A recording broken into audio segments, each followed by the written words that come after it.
My name is Duddit, Saddle Builds and Stuff. Today's video is going to be about a buff that has actually made Weavewalk absolutely insane.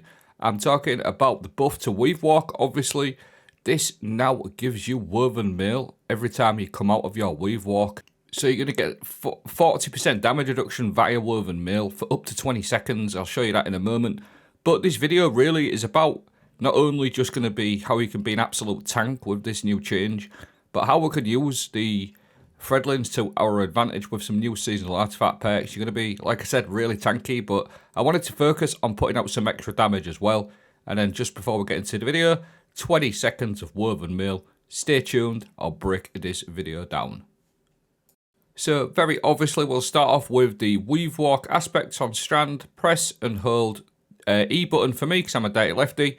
Dodge while airborne to consume your melee energy and enter the weave, gaining damage resistance while you're in there. You're also going to get woven mail now as well when you finish your Weavewalk, and you summon perch threadlings as well, which we're going to be abusing in this video for damage. So it depends on how long you actually in your Weavewalk for, is how much woven mail you get. 8 seconds is pretty much almost a full sort of melee charge. And then if you consume a full lot of like your melee charges in one go, you're going to be able to get up to 20 seconds of woven mail. So that's a 40% damage reduction. Now, Weavewalk has always been sort of handy, but it's never really been like chronically meta or anything like that. But it's had a few changes. It now has 3 aspect slots as well. So that's a real good change that I did a few seasons ago. And just being able to get that 20 seconds of woven mail is going to make you extremely tanky. So what I want to do is take advantage of the threadlings that you're going to spawn in while you're in your Weavewalk via the swarmers. Destroying a tangle spawns a threadling, and your threadlings unravel targets that they damage. So that's just a free added bonus. The unraveling effects this season are very, very nice. So just for a little quick example, you're going to enter your Weavewalk, get your woven mail. Now bearing in mind you're sort of invisible with your Weavewalk as well, so nothing's really going to bother you. Come out your Weavewalk, attack the targets, make them threadlings unravel the targets. Now, while we're on the subject of unravel, cauterize darkness, stasis or strand debuffed non-boss combatants take increased solar damage. Unravel is a strand debuff, so it's going to buff all your solar weapons by 30%.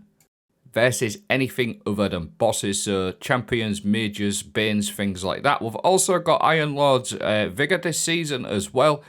While wielding a sword, you take decreased damage on top of your woven mail, don't forget, and rapid final blows with a sword grant ammo to the wielder. So you're going to get loads of damage reduction from this and the woven mail. If you go with the brand new sword that we've got from Heavy Metal not too long back, we're surrounded, you're going to get loads of damage, plus that cauterized darkness from the unraveling from swarmers.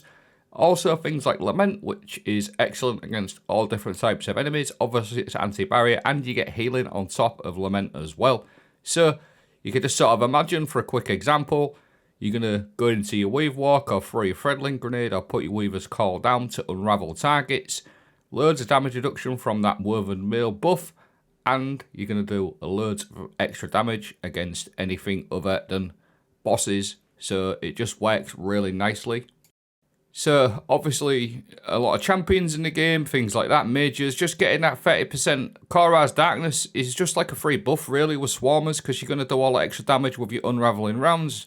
Obviously you can spawn your threadlings by shooting tangles as well, getting all that extra debuff damage for your cauterized darkness.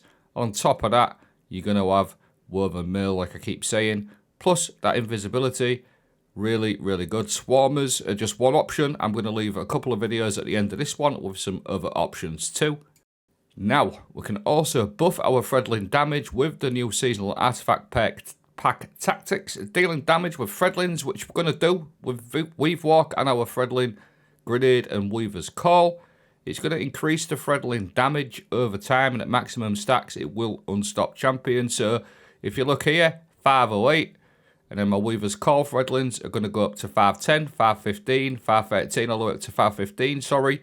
And you can sort of keep looping that, bearing in mind you're going to perch threadlings in your Weavewalk as well.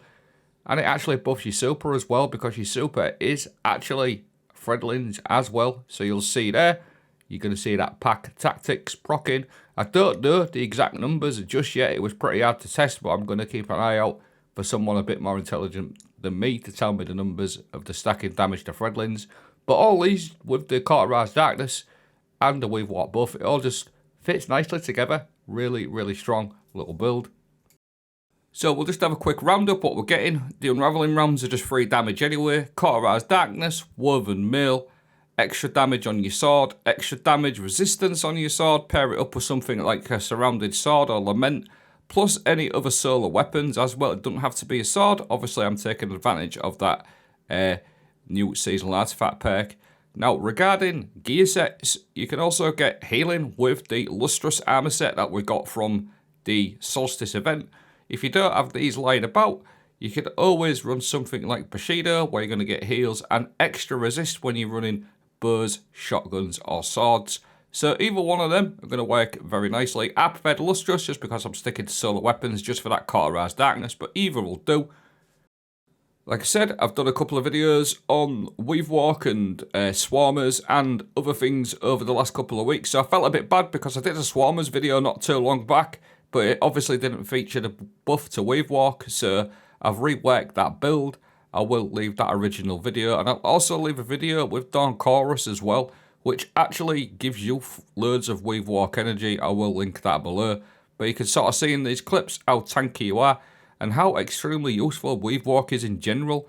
You can pop your invisibility, or your Weavewalk, whatever you want to call it, and then you can sort of whiz around, collect some ammo, collect some orbs, do the mechanics, things like that. It's really, really nice little change. And just getting that Woven Mail on tap with all the extra resistant damage that you've seen, like I said, it just feels really, really nice. And you can't go wrong with a free 30% damage increase against champions via Cauterized Darkness. Really, really solid setup.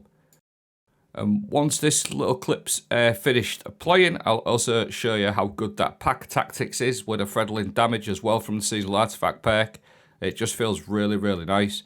You can't just beat a bit of free damage reduction. 40% is Woven Mail.